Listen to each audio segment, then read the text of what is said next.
ହଉଛି ପ୍ରଫୁଲ୍ଲ କୁମାର ସିଚନ। ଏଇ ବାସୁଦେବ ମନ୍ଦିର ପରିଚାଳନା କମିଟିର ମୁଁ ମାର୍ଫତଦାର ଅଛି। ଆଉ ଆମେ ତ ମୁଁ ଜଣେ ରିଟାୟାର୍ଡ ଶିକ୍ଷକ ହାଇସ୍କୁଲ ଟିଚର। ଏ ହେଲା ମୋର କ'ଣ କହିବେ ମେଣ୍ଢାଶାଳ ଖୋର୍ଦ୍ଧା ମାଟି ନୁହଁ, ଓଡ଼ିଶାର ଗୋଟେ ଅନ୍ୟତମ ଗାଁ, ଯେଉଁଠି ଇତିହାସ ଅଛି, ଲୋକକଳା ବି ଅଛି। କ'ଣ କହିବେ ସେଇ ଗାଁରେ ଆପଣ ସେଇ ଜନ୍ମ ମାଟିରୁ ଜନ୍ମ ନେଇଛନ୍ତି ଏବଂ କ'ଣ କହିବେ ଗାଁ ବିଷୟରେ କିଛି ଆପଣଙ୍କ ମୁହଁରେ? ମେଣ୍ଢାଶାଳର ଇତିହାସ ବହୁତ ପ୍ରାଚୀନ। ଆପଣ ଯଦି ଖୋର୍ଦ୍ଧା ଇତିହାସ ଦେଖିବେ ତେବେ ଜାଣିବେ ଯେ ମେଣ୍ଢାଶାଳ ପାଇକ ବିଦ୍ରୋହରେ ଏକ ସକ୍ରିୟ ଭୂମିକା ଗ୍ରହଣ କରିଥିଲା। ଏହି ଗାଁର ବୀର ରାମ ସିଂ, ଯିଏକି ମାନେ ଏଇ ମାନେ ଆମର ଯେଉଁ ଥିଲେ ପିଣ୍ଡିକି ବାହୁବଳେନ୍ଦ୍ରଙ୍କ ସାଙ୍ଗରେ ରହିକରି ବ୍ରିଟିଶ ସାମ୍ରାଜ୍ୟ ବିରୁଦ୍ଧରେ ସଂଗ୍ରାମ କରି ସେ ଧରା ହେଇଥିଲେ ଏବଂ ତାଙ୍କୁ ଫାଶୀ ମଧ୍ୟ ଦିଆହେଇଥିଲା। ସେଇ ଶହୀଦ ପରିବାରର ମୁଁ ହେଉଛି ଦାୟାଦ। ସେଥିପାଇଁକି ମୋତେ ଦୁଇ ଥର ମୁଁ ଆମର ରାଜ୍ୟସ୍ତରୀୟ ଯେଉଁ କାର୍ଯ୍ୟକ୍ରମ ହେଇଛି, ପାଇକ ସମ୍ମିଳନୀ ହେଇଛି, ସେଥିରେ ମୁଁ ପୁରସ୍କୃତ ହେଇଛି। ତାଙ୍କର ଉତ୍ତରଦାୟିତ୍ୱ ହିସାବରେ ନିଜକୁ ମୁଁ ଗର୍ବ ଅନୁଭବ କରେ। ଯାହା ହଉ, ସେ ତ ଗଲା ଆମର ବ୍ୟକ୍ତିଗତ ଜିନିଷ, କିନ୍ତୁ ମେଣ୍ଢାଶାଳ ଗ୍ରାମର ଏଇ ଯେଉଁ ଅନୁଷ୍ଠାନଟି ଆପଣ ଦେଖୁଛନ୍ତି ବାସୁଦେବଙ୍କ ଅନୁଷ୍ଠାନ, ଏ ଅନୁଷ୍ଠାନ ଆପଣ ସାରା ଓଡ଼ିଶାରେ କେଉଁଠି ଖୋଜିଲେ ମଧ୍ୟ ଏମିତି ଅନୁଷ୍ଠାନଟିଏ ପାଇବେନି। କାରଣ କ'ଣ, ଏହା ଏକ ଅନନ୍ୟ ଅନୁଷ୍ଠାନ। କାରଣ ଯେତେବେଳେ ସାରା ଓଡ଼ିଶାରେ ଭାଗବତ ଟୁଙ୍ଗି ବିଲୁପ୍ତ ହେବାକୁ ଯାଉଛି, ସେହି ସମୟରେ ଏ ଅନୁଷ୍ଠାନ ସେ ଭାଗବତ ପୋଥିକୁ ନେଇକି ଯେଉଁ ବିଗ୍ରହକୁ ନେଇ ଏ ଯେଉଁ ଏତେ ବଡ଼ ବିରାଟ ଅନୁଷ୍ଠାନ ସୃଷ୍ଟି ହୋଇଛି, ତାହାର ଉତ୍ତର ଉନ୍ନତି ଘଟୁଛି। ସରକାରଙ୍କ ତରଫରୁ ବହୁତ ପ୍ରକାର ସାହାଯ୍ୟ ସହାନୁଭୂତି ଦିଆଯାଉଛି ଭାଗବତ ଟୁଙ୍ଗିର ପୁନରୁଦ୍ଧାର ପାଇଁକି, କିନ୍ତୁ ସେସବୁ ବର୍ତ୍ତମାନ ସବୁ ଫେଲୁଅର ହେଇଛି। ସରକାର ଯେତେ ପ୍ରଚେଷ୍ଟା କଲେ ମଧ୍ୟ ଭାଗବତ ଟୁଙ୍ଗିର ଆଉ ପୁନରୁଦ୍ଧାର ହୋଇପାରୁନି। ସେଠି ଭାଗବତ ତ ପଢ଼ା ହେଉନି, କିନ୍ତୁ ଆପଣ ଜାଣିଲେ ଖୁସି ହେବେ ଯେ ଆମର ସଦାବେଳେ ମନ୍ଦିରରେ ଭାଗବତ ପଢ଼ାଯାଏ ଏବଂ ମନ୍ଦିର ବାହାରେ ଗୋଟେ ଭାଗବତ ଟୁଙ୍ଗି ଅଛି, ସେଠି ମଧ୍ୟ ଭାଗବତ ପଢ଼ାଯାଏ। ଏବଂ ମୁଁ ସେଥିରେ ଭାଗବତ, ମୁଁ ଏବଂ ମୋର ଭାଇମାନେ ସବୁ ଯେଉଁମାନେ ଅଛନ୍ତି, ସେମାନେ ସବୁ ସେଠି ଶ୍ରୋତା ଭାବରେ ବସନ୍ତି ଏବଂ ଭାଗବତ ପାଠ କରାଯାଏ। ଏ ଭାଗବତ ବିଷୟରେ ତ ଆଉ ଆମେ କିଛି କହିବାନି, କି ତେବେ ଏ ଅନୁଷ୍ଠାନ ବିଷୟରେ ଏତିକି କହିବି, ଇଏ ଏକ ପ୍ରାଚୀନ ପୀଠ। ପ୍ରାୟ ଏ ଯେଉଁ ମନ୍ଦିର ଆପଣ ଦେଖୁଛନ୍ତି, ପ୍ରାୟ 150-200 ବର୍ଷର ମନ୍ଦିର। ତାର ଆମେ ଟିକେ ଉତ୍ତର ଉନ୍ନତି କରିବା ପାଇଁକି ଚେଷ୍ଟା କରିକି ଆମର ଯେଉଁ ଭାଇମାନେ ଏଠି ଠିଆ ହେଇଛନ୍ତି, ସେମାନଙ୍କର ସହଯୋଗରେ ଏ କାର୍ଯ୍ୟକ୍ରମ ସବୁ ଆଗକୁ ଆଗେଇ ଚାଲିଛି। ଏବଂ ନିକଟ ଭବିଷ୍ୟତରେ ଆମେ ଆଉ ଗୋଟେ ମନ୍ଦିର ମଧ୍ୟ, ଲକ୍ଷ୍ମୀଙ୍କ ମନ୍ଦିର ତିଆରି କରିବାକୁ ଯାଉଛୁ।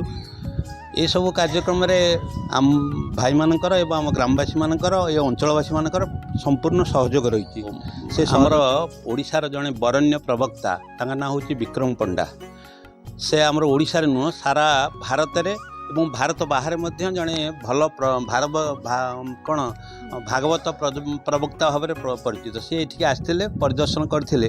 ସେ ଏଇ କଥା ଆମକୁ ମୁକ୍ତ କଣ୍ଠରେ କହିଥିଲେ, କହିଲେ ଭାଗବତ ହେଉଛନ୍ତି ସ୍ୱୟଂ ଭଗବାନଙ୍କର ବିଗ୍ରହ, ଯେଉଁଟାକି ପଦ୍ମ ପୁରାଣରେ ବର୍ଣ୍ଣିତ ହୋଇଛି।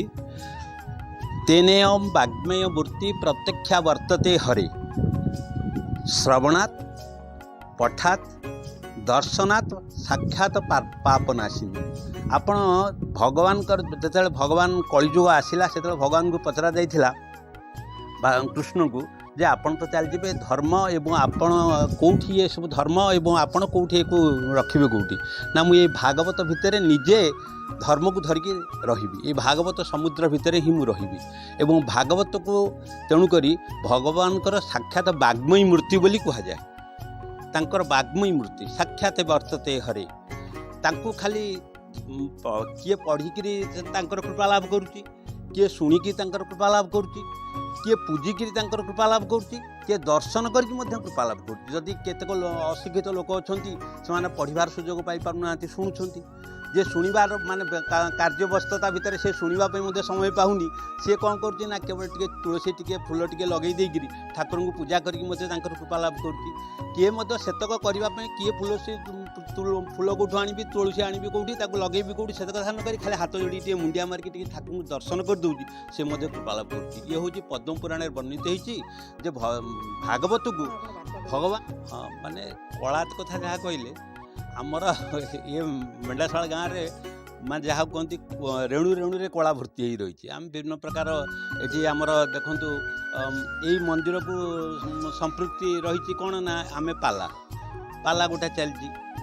ତାପରେ କିଛି ଇଏ ପରେ ଏ ନାଟକ ଚାଲିଛି, ଯେଉଁ ନାଟକ ଆମର ଚାଲିଛି ସେ ଯାତ୍ରା, ସଂକୀର୍ତ୍ତନ, ନଦିଆ, ଭଜନ, ଏ ସବୁ ଯେଉଁ ଗ୍ରାମ ମାନଙ୍କରେ ରହିବା କଥା, ଯେଉଁଗୁଡ଼ା ରହିକି ଆମ ସାମାଜିକ ଜୀବନକୁ ଶୃଙ୍ଖଳିତ ସମୃଦ୍ଧ କରିବା କଥା, ସେ ବର୍ତ୍ତମାନ ସବୁ ରହିଛି ଆମର। ଏକୁ ଆମେ ଉଜ୍ଜୀବିତ କରି ରଖିଛୁ। ସଂକୀର୍ତ୍ତନ ବର୍ତ୍ତମାନ ଆମର ଏଇ ମନ୍ଦିରକୁ ସମ୍ପୃକ୍ତ ହୋଇକି ଏଇ ଘରରେ ଆମର ସଂକୀର୍ତ୍ତନ ହେଉଛି, ଏଇଠି ମଧ୍ୟ ନଦିଆ ହେଉଛି। ପ୍ରତିଦିନ ଆମର ମଧ୍ୟ ଗୋଟେ ହନୁମାନ ଭକ୍ତ ମଣ୍ଡଳୀ ରହିଛନ୍ତି, ଯେଉଁମାନେ କି ଏଠି ଆମର ଠାକୁରଙ୍କ ମନ୍ଦିରରେ ପ୍ରାର୍ଥନା କରୁଛନ୍ତି। ତତ୍ସହିତ ବିଭିନ୍ନ ସମୟରେ ଆମର ଏଠି ପାଲା ହେଉଛି, ଦାସକାଠିଆ ମଧ୍ୟ ହେଉଛି, ଏବଂ ଏବେ ଯେଉଁ ଗଣନାଟ୍ୟ ଯେଉଁଟା କୁହାହେଉଛି ଗଣନାଟ୍ୟ ମଧ୍ୟ ଏଠି ହେଉଛି। ଏସବୁ କାର୍ଯ୍ୟକୁ ଆମେ ମାନେ